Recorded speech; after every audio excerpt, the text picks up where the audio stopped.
حضرت موسیٰ علیہ السلام سے ایک غریب آدمی نے درخواست کی کہ آپ کلیم اللہ ہیں، آپ اللہ کے مستجاب الدعوات پیغمبر ہیں، اللہ تعالیٰ سے دعا کریں کہ وہ میرا رزق بڑھا دے، مجھے کئی وقت فاقے ہو جاتے ہیں۔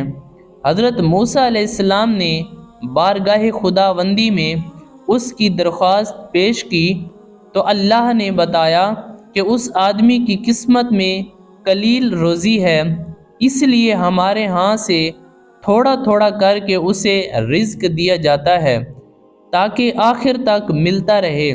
اس شخص کو جب یہ بات حضرت موسیٰ علیہ السلام نے بتائی تو اس نے درخواست کی کہ آپ اللہ سے سفارش کر کے میری قسمت کا سارا رزق مجھے ایک ہی بار دلوا دیں۔ تو اللہ تعالیٰ نے حضرت موسیٰ علیہ السلام کی دعا قبول کی تو اس غریب شخص کو تمام زندگی کا رزق ایک ہی بار مل گیا۔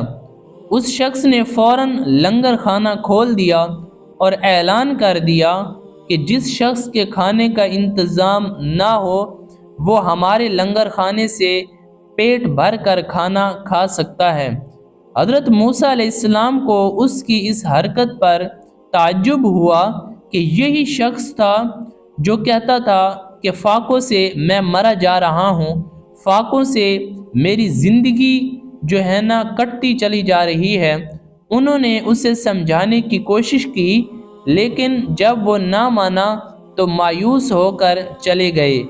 ایک ہفتے بعد ان کا ادھر سے گزر ہوا تو دیکھا کہ لنگر خانہ بھی ابھی تک جاری ہے۔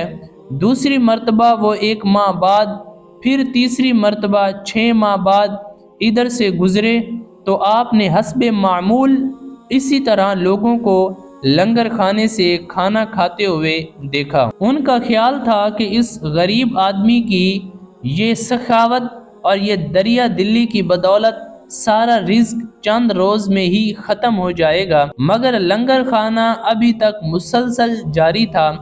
آپ نے اللہ تعالیٰ سے عرض کیا، اے اللہ، یہ ماجرا کیا ہے؟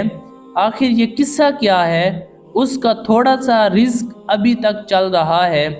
جواب آیا، اے موسیٰ، بے شک اس کی قسمت میں تھوڑا سا ہی رزق تھا جو اب تک ختم ہو جانا چاہیے تھا، لیکن ہمارا قانون ہے کہ جو شخص ہماری راہ میں کچھ خرچ کرتا ہے تو ہم اس کا 10 گنا اس کو دنیا میں ہی عطا کر دیتے ہیں اور 90 گنا آخرت میں دیتے ہیں۔ یہ شخص بھی اس قانون کے دائرے سے باہر نہیں ہے، جتنا یہ ہماری راہ میں خرچ کرتا ہے اس کا 10 گنا ہم اسے دنیا میں ہی عطا کر دیتے ہیں۔